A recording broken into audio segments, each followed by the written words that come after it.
Welcome to the module on globalization and changing nature of job security. With the era of the globalization, the most important factor that has driven in across the different parts of the globe is technological advancement.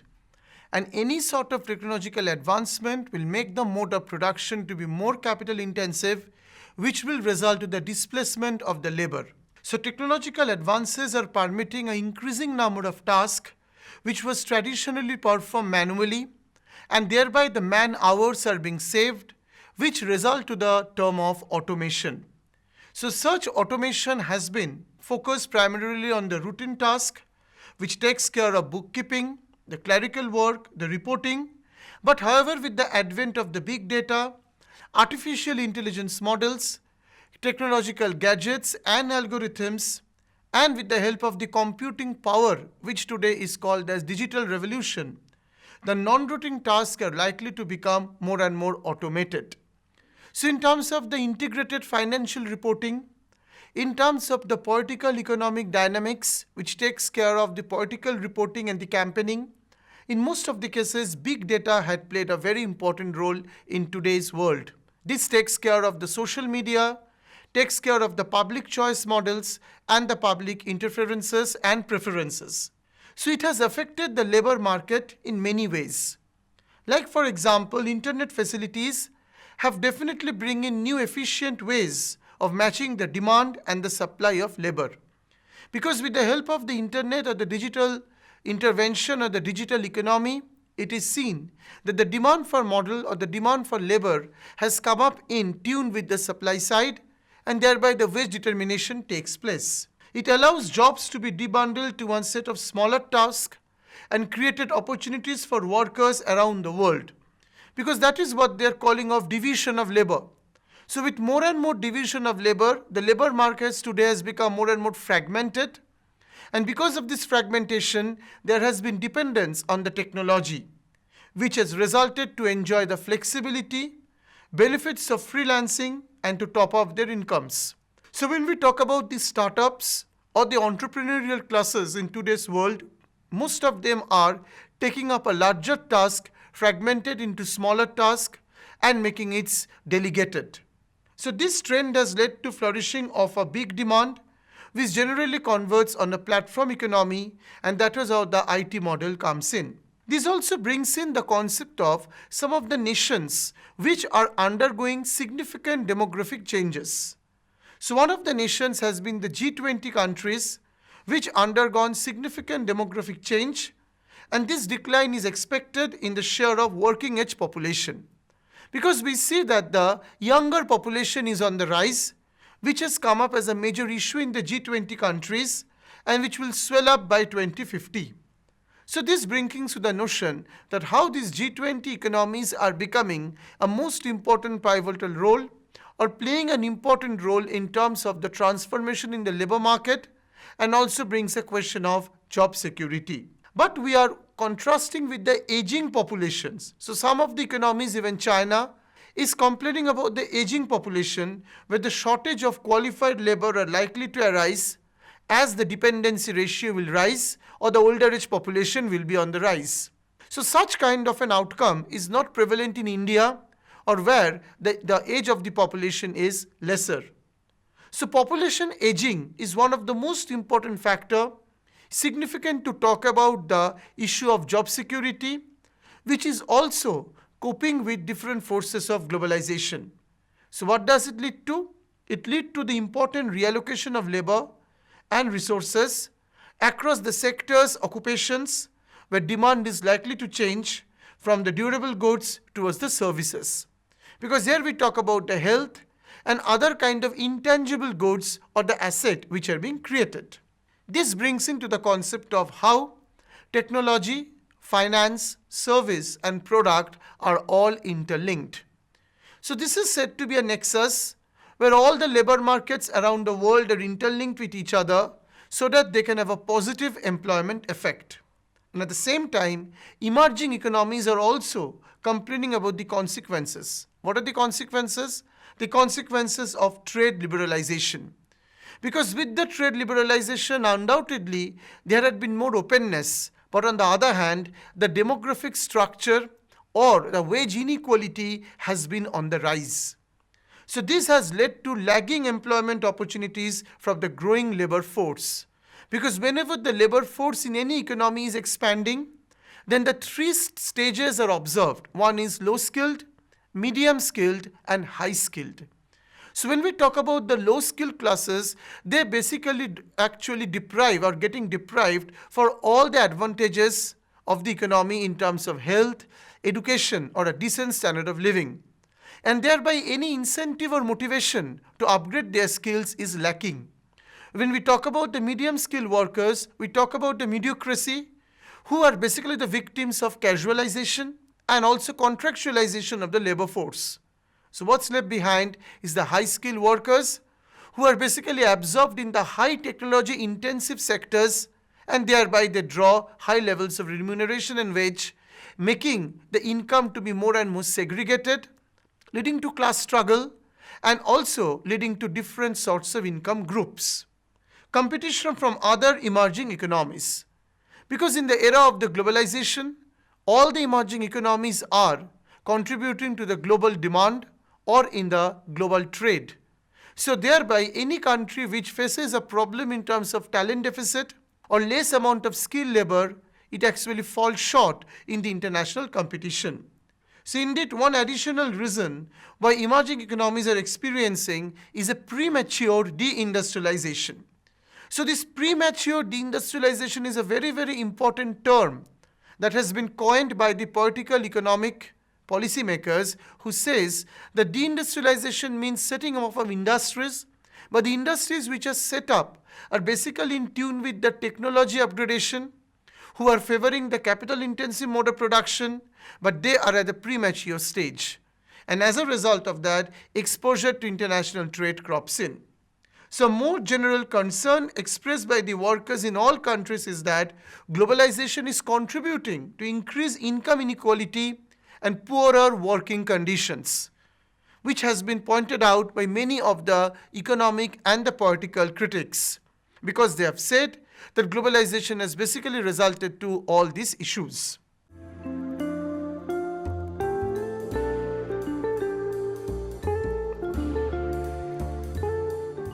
Now we take up the factors which will speak about how the changes in job security has been affected by the forces of globalization, or how globalization has led to the concept of inequality in terms of wage or increase in the level of deprivations. Firstly, the demographic changes. So changes, demographics and technological advances and having an impact on the individual preferences and the societal values. Definitely in terms of goods and services, the demand, but the way people choose to work. Because when we talk about the digital economy, most of the activities have become dependent on the digital platforms. And this calls for the acquisition of skills to cope up with the digital environment, to cope up with the portals, and so to cope up with the global demand. And in most of the cases, it is the younger population, it is the skilled population who are taking advantage of it. Even existing forms of the flexible work may still be too restrictive, particularly for the parents who want them to be able to fit their work around their family lives. Not how many hours individuals spend, but what the job do. This is another question is about the content of the work or the quality of the job. So we may find that there has been a quantum rise in the number of jobs, because as we say, that the large task is defragmented into smaller tasks. But is the quality of the job is taken care of? That is a big question after the advent of globalization. And that also speaks about the concept of security in terms of the wage or in terms of the job. And that is why we talk about part-time workers, we talk about casual workers, or basically the daily earners. As a result, the boundary between the work and the personal life is becoming increasingly blurred, and we are witnessing a gradual move from a work-life balance towards the greater work-life integration. Because that is what is being done, how the working hours have to be raised so that more wages can be obtained to make the survival or to make a subsistence for a living. And in this regard, there has been a compromise between the work-life balance and the work-life integration. So work-life balance refers to a balanced type of time hours to be allocated between the work, official and the personal. But when we talk about integration, it means most of the times the individual hours are sacrificed to get more of the returns from the service. And this is because of the flexible working environment which does not go to a stipulated working hours as mentioned in the contract or in the wage structure. So value changes are significant in the emerging economies. This also brings to the concept of population aging. So when we talk about population aging, it adds to the speeding up of development and adoption of labor replacing technologies. This has come up in Indian economy with the political reforms, say in the land reforms of agriculture, say in the years of 1960s, followed by the Green Revolution in the agricultural sector in Indian economy. It has resulted to huge labor displacement due to mechanization of the labor force. Even today, after 90s, after 2000, when everywhere there has been a talk on technology as the major driving force, it is seen that the increase in demand for the skilled labor is on the rise, which is resulting from population aging and technological progress. So that is what we say. For emerging economies, international trade is opening up new opportunities. Definitely employment is coming in, but the technological change is more and more in favor of labor displacement.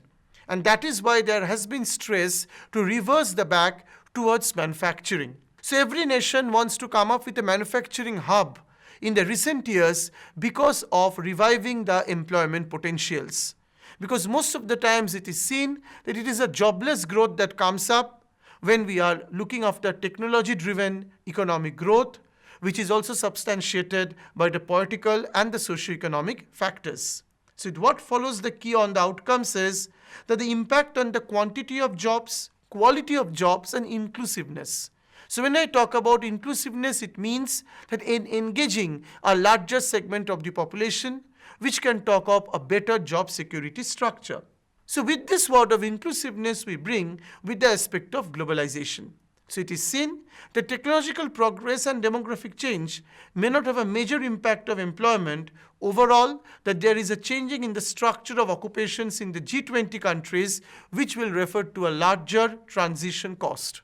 Because these G20 countries are working on a manufacturing hub, working on to build up a special economic zone based on the gems and jewelry, or based on the food processing, where we can take about the labor skills, where we can depend upon the labor force rather than automation. So more specifically, it is seen that in many of the countries, labor markets are polarizing, inequality is on the rise, and thereby inclusiveness is the need of the hour in order to bridge the gap between wage and the effects of globalization. The second word that comes in this reflection is polarization. So what is polarization? Polarization means that the economy is, or the globe is going to two type of income groups who are having the entire acquisition over the wealth and who are the deprived ones. So basically the income distribution becomes bimodal. Two income peaks are observed, one very high and one as a very low. So the occupational structure is polarizing into high-skilled or high-paying jobs who are deriving all the benefits of these dynamic chains, benefits of this globalization in terms of their cost of living, and getting access over a larger level of wealth. This is what in political economy we call global capitalism, which is emerging out of the monopoly capitalism. And on the other hand, we talk about low-skilled and the low-paying jobs. So what does it mean? The technological change has been very much skill biased. If an individual does not have a soft skill in terms of communication, then he will be deprived from getting any better rewards. Meaning that in order to make more productive, the skill acquisition is needed. And thereby there is a demand for that specialized skill. At the same time, there is a fall in the demand of the mid-term skills, which are the routine jobs, which can either be offshored or automated. Because of the kiosk in the Indian banking financial sector, we find out that the kiosks have come up, which has replaced any kind of manual operations in terms of clearing of checks or updation of the bank passbooks. At the same time, small increase in the demand for low-skill jobs, which can be associated with the demographic shifts and shift in the consumption towards personal services. So today all the services are done to the apps, which is a result of technology, which can be done at the personal level, which has totally displaced the need for the clerical staff to do all those kind of activities. This brings in the concept of the relationship between inclusiveness and the future of work. Because here the policymakers must draw some optimism that how can inclusiveness will contribute to make the job to be more secured and to have more quality content in it. So change in the occupational structure may engender regional inequalities, given the new jobs are likely to be created in the areas where more high-skilled workers are and where they exist, and thereby depriving the low-skilled workers. This also will lead to region-wise disparity, and as a result, they will create two different kind of economic blocks. So when we talk about a superpower in the political dimension, we mainly refer to the regional blocks which are being created. Some of the trends could benefit some traditionally disadvantaged groups. What are those? Because the inexperienced young people might have a comparative advantage over the older people in terms of technology intensive sectors, and so they can train them, they can act as a guides to this older generation in terms of providing them digital media and the technology. So this can be a way out in terms of inclusiveness, a very, very important issue that comes in the job security. Because the older generation has to depend upon the digital platforms. So the young people who are inexperienced or who are not getting place in the high skill sectors might act as a guides or might guide the older generation to be more flexible in these activities over digital platforms. So technological innovations may make a platform where the older and the younger generation can work together in a collaborative manner so that it will increase female employment. It will take care of the issue of the demographic penalty, which India is even scaring of, because not all the people are getting employment, even though are at the young age group or in the working age group.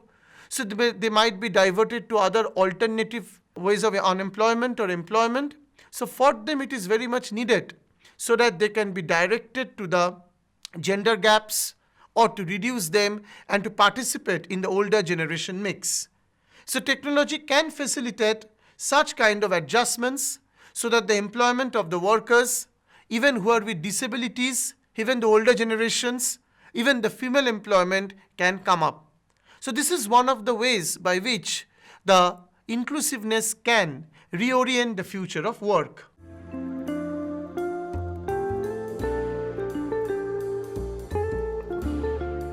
Next comes the role of technology. So when we talk about the role of technology, it means job enlargement and enrichment. Enlargement means expansion of the job creating sectors, and enrichment meant when we talk about the quality or the value addition. So which may deal with different systems, creating jobs, calculation of the salaries, and widening the services and products. So this can widen the service basket and the product basket. So when we talk about the growth of the GDP, that means people are advertising, selling the goods online. All these are making it clear that GDP is rising, quantum rise is taking place. But how far it is coping up with the demand of the rising population? So that requires people to have more and more access towards the digital services, which can make them more secured, and income would be generated from these avenues. This also refers to the technology in terms of better consumer relations, because we are reaching out in a fraction of a second and making it more inclusive, improvement in the reliability, efficiency, and also in the long-term cost. Internet is also affected in this regard, that is also important, making prices to be more transparent and broadening the market for buyers. This is also important in this regard. So what we say, that with the advent of technology, the standard of living will improve, which will thereby take care of the job factors, but definitely it should become more and more inclusive to engage all segments of the population, not only measured in terms of skills, but also in terms of age groups. That is also highly important. So this is basically leading to a most important take on technology and knowledge creation interlinkage. Because when these two factors are linked up, then only we can build a model which is sustainable, not only in terms of quantification, but in terms of quality. Like standardization of ICT environment, that is also important in this regard. Removing the barriers for development, that takes care of how the trade barriers can become up. developing strategic responses because job migration is important, and consumer confidence and security must be well built. So when we talk about the consumer security, when we talk about the consumer's confidence, it builds on the model that is coming up. Moreover, when we talk about the interlinkage, then a multi-platform access is needed because this will involve all category of producers. So when we talk about the consumers, we talk about their age, their demographic status and the skill. But also we should talk about the producers because all producers are not getting equal access to all the amenities. Some are getting because of their good financial status and stability. Some are being treated as small producers, particularly the small and medium enterprises. Because it is seen, most of these SMEs or small and medium enterprises suffer from the credit launch or the credit crunch because they have limited access to the bank credit. So for them, taking loans and getting indebted is a common consequence. So that's why multi-platform access to come up. Modernization of spectrum policies is also important, which talks about the technology. Innovations of technology should come up. And finally, the knowledge dissemination. Because here we talk about the transmission of the knowledge, so different kind of value chains.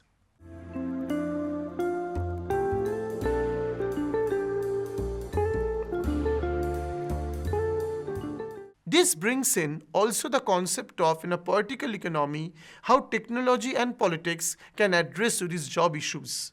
Because we talk about political activism, which takes care of micro-donations in form of linking, endorsing, downloading, and thereby there are lots of political causes which can be inherent within these wet structural labor laws. So there also we can invent or introduce technological innovations, whereby prompt action, prompt reactions, at the same time, in terms of a good integrated network, we can get the responses and campaigns which can also address the welfare of the workers in terms of job profile or job security.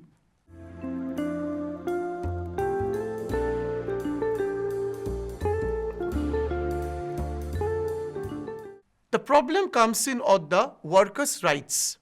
So when we talk about the workers' rights, what are the major highlights that have come up in the recent past or coming up in the recent future? First of all, the confluence of the mega trends. What are the mega trends? Globalization, digitalization and demographic change. They are basically transforming all the type of jobs, and thereby there should be proper mapping for what type of skills and what type of work they require. Secondly, we find out young people are looking for the jobs in the future by ensuring into the right types of skills they are looking into, which can go with the dynamism, working in an technology-rich environment, giving the workers to upgrade their skills throughout their working lives. So such kind of provision should be provided by the state in terms of policy or in terms of skill acquisition schemes or programs. Among the highlights, also we need the activation frameworks to mitigate some kind of adjustment cost, to go to a globalized and technologically advanced economies, helping them to change their skills and to change their job quickly. This is also important because they have to be aware about their value addition in their current employment. Promotion of a social dialogue is also important at the firm level, so the voice or the accountability should come up. And this calls for a good governance where the call and the voice are taken care of, who are actually integrated but they are distanced either by language or by legal or any other context.